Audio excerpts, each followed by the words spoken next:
বন্ধুরা, তোমরা যারা এসব একঘেয়েমি গল্প শুনতে শুনতে ক্লান্ত হয়েছ, তাদের জন্য নিয়ে এসেছি একদম খোলামেলা অডিও গল্প।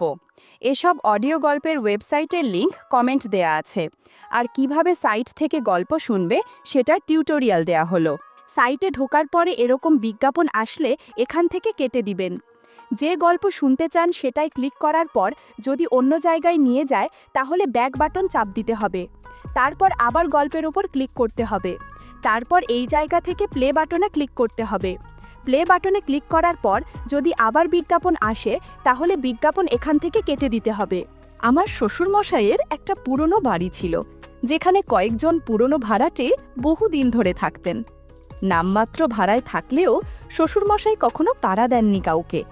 তিনি আর শাশুড়ি মা চলে যাওয়ার পর একমাত্র মেয়ে হিসাবে আমার স্ত্রী সেই বাড়ির মালিকানা পায়। স্বাভাবিকভাবেই বাড়ির খেয়াল রাখা আর মাসে মাসে ভাড়া তোলা এই দায়িত্ব এসে পড়ে আমার ওপর। আমি ২-৩ মাস পর পর গিয়ে ভাড়াটেদের সঙ্গে দেখা করতাম, গল্পগুজব করতাম আর ভাড়া নিয়ে ফিরতাম।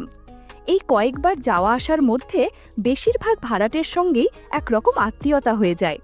তবে ৩ জন ভাড়াটে সদস্য ছিল যাদের আলাদা একটা আন্তরিক টান অনুভব করতাম: বিপাশা বৌদি, অরুণিমা বৌদি আর রমা কাকিমার মেয়ে সঞ্চিতা। এরা সবাই বয়সে অপেক্ষাকৃত তরুণ। বিশেষ করে সঞ্চিতা মাত্র ২৪ বছর বয়স, কিন্তু স্বভাব চরিত্রে বেশ পরিণত। সঞ্চিতা দারুণ চা বানায়। ওর হাতের চা না খেয়ে আমি কখনো ফিরি না। এক এক দিন ও যখন চায়ের কাপটা আমার হাতে দেয়, ওর হালকা হাসি আর চুপচাপ চোখের দিকে তাকিয়ে থাকা কোনো কারণে মনটা একটু অন্যরকম হয়ে ওঠে। কিছু বলি না, শুধু এক চুমুকে চা খেয়ে নিই। বিপাশা বৌদি একটু আধুনিক ধাঁচের। বাড়ির ভেতর সবসময় একটা ঢিলেঢালা নাইটি পরে ঘুরে বেড়ান, যেন কারো তোয়াক্কা করেন না। আমি যখন ওনার ঘরে ঢুকি, উনি পাশে বসে ভাড়া গুনে হাতে তুলে দেন। আলগা হাসি দিয়ে বলেন, আজ একটু দেরি হয়ে গেল গো, কিছু মনে করো না। আমি কিছু বলি না, কিন্তু তার উপস্থিতি বেশ নজরকাড়া। অরুণিমা বৌদি একটু গম্ভীর ধরনের, তবে মনটা নরম। ওনার স্বামী বাইরের শহরে কাজ করেন, মাসে একবার মাত্র বাড়ি আসেন। যখন আমি ভাড়া তুলতে যাই, বৌদি সাধারণত শাড়ি পরে থাকেন, কিন্তু অনেক সময় দেখা যায় আঁচলটা গুছিয়ে রাখতে পারেন না ঠিকঠাক। আমি চুপচাপ মাথা নিচু করে থাকি, কিন্তু উনি হয়তো টের পান আমি একটু অস্বস্তিতে পড়ে যাই। উনি তখন মুচকি হেসে বলেন, চা খাবে ১ কাপ? আজকে কেউ বাড়ি নেই, আমি একা। একদিনের কথা, আমি গিয়েছি ভাড়া তুলতে। বৌদি একা ছিলেন। বললেন, আজ টাকাটা দেওয়া হচ্ছে না, পরে একদিন এসো। আমি বললাম, ঠিক আছে, পরের বার এসে নিয়ে নেব। কথা বলতে বলতেই হালকা গল্পে আমরা ঝুঁকে পড়ি। জানালা দিয়ে রোদ আসছে, ঘরটা একটু শান্ত, আর ওনার গলার স্বরে একটা আলাদা কোমলতা কাজ করছিল।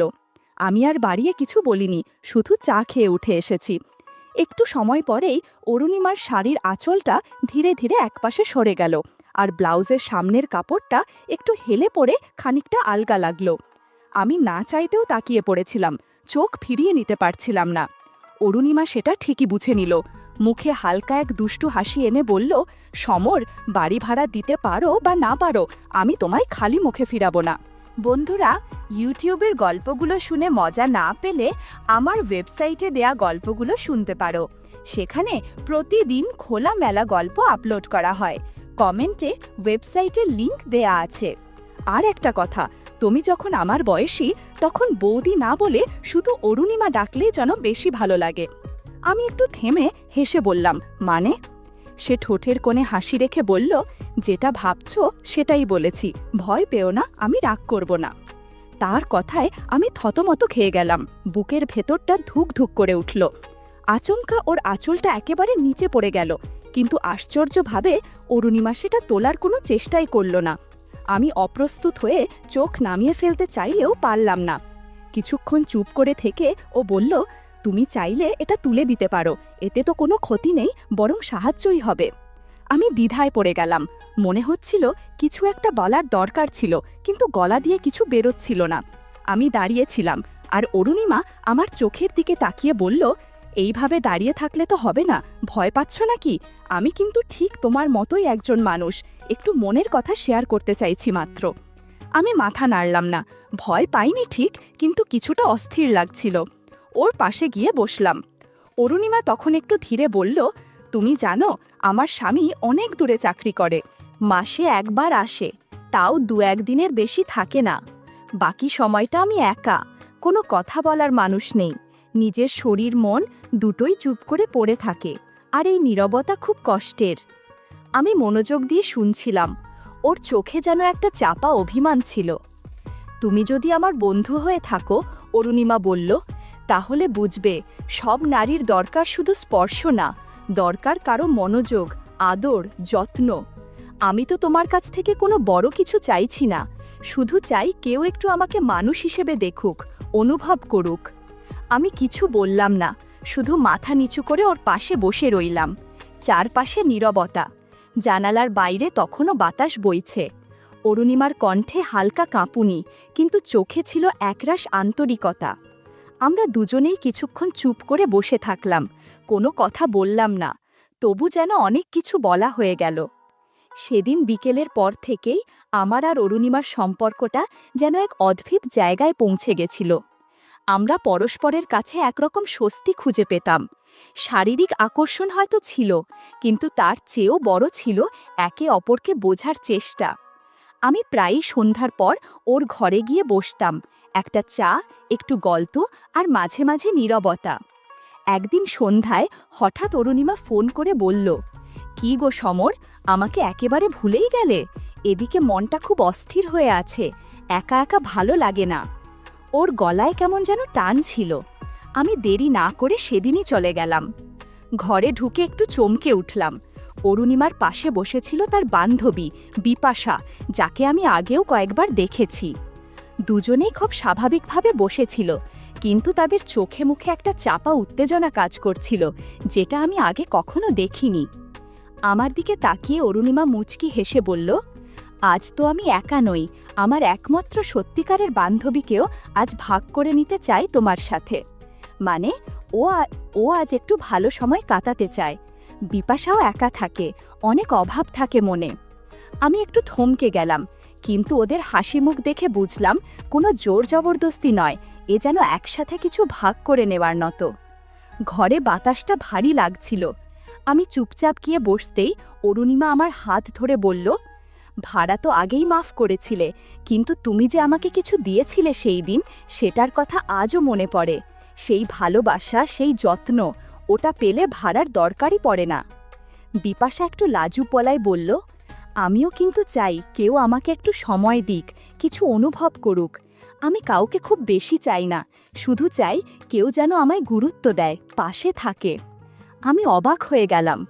দুটি নারীর মুখে এমন সরল কথা, কোনো শারীরিক ভাষা ছিল না, ছিল শুধু চাওয়ার অভিমান। তাদের পাশে বসে আমি অনুভব করলাম এ সম্পর্কটা কোনো খেলাধুলা নয়, এ একরকম চাপা না বলা অনুভব, যেটা বুকের ভেতর জমে থাকে। বন্ধুরা, ইউটিউবের গল্পগুলো শুনে মজা না পেলে আমার ওয়েবসাইটে দেয়া গল্পগুলো শুনতে পারো। সেখানে প্রতিদিন খোলামেলা গল্প আপলোড করা হয়। কমেন্টে ওয়েবসাইটের লিংক দেয়া আছে। আমি ওদের দিকে তাকিয়ে শুধু বললাম, আমি এখানে আছি, কথা দিতে পারি তোমাদের কেউ একা থাকবে না। তারপরের সময়টা ছিল নিঃশব্দে ভরে যাওয়া। কেউ কোনো কিছু স্পষ্ট করে বলল না, কিছু প্রকাশ করেও যেন অনেক কিছু প্রকাশ হয়ে গেল। বন্ধ দরজার ভেতরে আমরা তিনজন বসেছিলাম, নিঃশব্দ, কিন্তু ভেতরে ভেতরে এক অদ্ভুত শান্তি আর গরম হাওয়া বইছিল। বিপাশা হেসে বলল, সমর, আজ একটু আমার কথা শোনো। আমি চাই তুমি প্রথমে আমার কাছ থেকে একটু সময় নাও। আমি ওরকম কিছু চাইছি যেটা শুধু আমাদের দুজনের মাঝে বোঝাপড়া। আমি ওর কথায় মুগ্ধ হয়ে বসে রইলাম। একটু সময় কাটিয়ে আমরা ধীরে ধীরে একে অপরের অনুভূতি বুঝে নিতে লাগলাম। আমাদের মাঝে একটা অদ্ভুত সঙ্গতি কাজ করছিল। অরুণিমাও পাশ থেকে একটু হাসি দিয়ে বলল, সমর, আজ আমরা তিনজন একটু কাছাকাছি হব, সবাই মনের কথা শেয়ার করব, যাতে কেউ একা না পড়ে। আমরা তিনজন মিলেমিশে অনেকক্ষণ কথা বললাম, মায়া করলাম, আর একে অপরের পাশে থাকার প্রতিশ্রুতি দিলাম। সব কথা না বলে শুধু চোখে চোখ রেখে বোঝার চেষ্টা করলাম। সেই সন্ধ্যায় বন্ধ ঘরের ভিতরে একটা শান্তি, একটা কোমলতা ছিল, যা কথায় প্রকাশ করা কঠিন। আমরা শুধু ছিলেন তিনজন একসাথে, মানসিক বন্ধন গড়ে উঠছিল। 10 মিনিট বিশ্রাম নেবার পর আমি আবার অরুণিমার পাশে গিয়ে বসলাম। ওর সঙ্গে সময় কাটানোর মধ্যে যেন একটা অদ্ভুত শান্তি আর আরাম খুঁজে পাচ্ছিলাম। ওর চোখে যে মায়া, সে মায়ায় আমি নিজেকে হারিয়ে ফেলতে চাইছিলাম। ওর হাসি, কথা আর ছোট ছোট স্পর্শ সব কিছু মিলিয়ে একটা গাঢ় সম্পর্কের সূত্র তৈরি হচ্ছিল। অরুণিমা বলল, সমর, আজ একটু সময় আমাকে দাও, কিছু কথা বলবো তোমার সঙ্গে, যা আমাদের আরও কাছাকাছি নিয়ে যাবে। আমি ওর কথা শুনে শুধু মাথা নাড়িয়ে সম্মতি জানালাম। আমার মনে হচ্ছিল ওর কথাগুলো এমন যা শুনে জীবনটা আরও সুন্দর হয়ে উঠবে। আমরা দুজনে একসাথে বসে অনেকক্ষণ নীরব থেকেও অনেক কিছু বুঝতে পারছিলাম। ওর হাতে আমার হাত রেখে, চোখে চোখ রেখে আমাদের মধ্যে একটা বোঝাপড়া তৈরি হচ্ছিল, যা কথায় বলা সম্ভব না। সময় যেন থেমে গেল, শুধু আমরা দুজনেই ছিলাম। অরুণিমার গলার স্বর ছিল কোমল আর মন ছুঁয়ে যাওয়ার মতো। সে বলল, সমর, এই সময়গুলো খুব মূল্যবান। আমাদের জীবন যতই ব্যস্ত হোক, এসব মুহূর্তে আমরা একে অপরকে অনুভব করতে পারি, সেটা খুব দরকার। আমি এক প্রকার আত্মবিশ্বাসে ভরে উঠলাম। জানলাম ওর পাশে আমি ভালো আছি। ওর মৃদু হাসিতে ছিল এক ধরনের বিশ্বাস, যেটা আমাকে নতুন শক্তি দেয়। আমি বুঝতে পারছিলাম শুধু কথা বলা নয়, এই সম্পর্কটা মানসিক বন্ধন, যেখানে বোঝাপড়া আর সম্মান মুখ্য। বিকেলটা ছিল এমন যখন শব্দ কম, অনুভূতি বেশি ছিল। আমরা দুজনেই জানতাম এই ছোট ছোট মুহূর্তগুলোর মধ্যে আমাদের ভবিষ্যতের একটা রং লুকিয়ে আছে। আমাদের জীবন হয়তো অনেক সমস্যায় ভরা, কিন্তু এই সম্পর্ক আমাদের শান্তি দিচ্ছে। সেই সন্ধ্যায় আমি অনুভব করেছিলাম জীবনের সুখ আসলে বড় বড় কথা নয়, ছোট ছোট এই অনুভূতিগুলোই আসল সুখ। অরুণিমার পাশে বসে থাকা, ওর কথা শোনা, ওর হাসি দেখা, এই সবই আমার জীবনের সবচেয়ে বড় পাওয়া। আমি চুপচাপ বসেছিলাম, কিন্তু আমার মনে ছিল অনেক আশা আর স্বপ্ন, যা ওর সঙ্গে ভাগ করে নিতে চাই। আমরা দুজনেই বুঝেছিলাম জীবনের এই খুশির মুহূর্তগুলো ধরে রাখা খুব জরুরি। সেই সন্ধ্যার আলো নরম আর বাতাসে একটু ঠান্ডা ভাব ছিল। আমরা তিনজন, আমি, অরুণিমা আর বিপাশা একসঙ্গে বসেছিলাম, চুপচাপ সময় কাটাচ্ছিলাম। কথা না হয়তো খুব বেশি বললাম না, কিন্তু আমাদের চোখে চোখ রেখে বোঝাপড়া ছিল গভীর। জীবন কত কঠিনই না হোক, এই মুহূর্তগুলো যেন একটু শান্তি আর ভালোবাসা নিয়ে আসে। আমাদের মধ্যে সেই দিন একটা অদ্ভুত বন্ধন গড়ে উঠেছিল, যা শুধু বয়ানের মাধ্যমে বোঝানো যাবে না। সেটা ছিল বিশ্বাস, ছিল মায়া, আর ছিল একে অপরের প্রতি গভীর শ্রদ্ধা। জীবনের ঝড় কিংবা পরীক্ষায় আমরা হয়তো হারিয়ে যাব, কিন্তু এই সম্পর্ক আমাদের পথ দেখাবে, মন শক্ত রাখবে। জীবন যেমনই হোক, আমরা তিনজন একে অপরের পাশে থাকার প্রতিশ্রুতি দিলাম। বুঝলাম সত্যিকারের সুখ কোনো বহুল আলোড়িত ঘটনা নয়, বরং ছোট ছোট ভালো মুহূর্তগুলোতে লুকিয়ে থাকে একটা হাসি, এক টুকরো সময় আর এক একজনের জন্য খোলা মন। আমার মনে হলো এই গল্প শেষ নয়, বরং নতুন কোনো যাত্রার শুরু, যেখানে থাকবে ভালোবাসা, বিশ্বাস আর অম্লান বন্ধুত্বের বন্ধন। আর আমি জানি এই বন্ধনই আমাদের জীবনের সবচেয়ে বড় শক্তি হবে। তাই সেই সন্ধ্যা থেকে আমি ঠিক করলাম, যতই জীবনের পথ কঠিন হোক, আমরা একসাথে থাকব, একে অপরকে বুঝব আর একে অপরের সুখে আনন্দ পাব।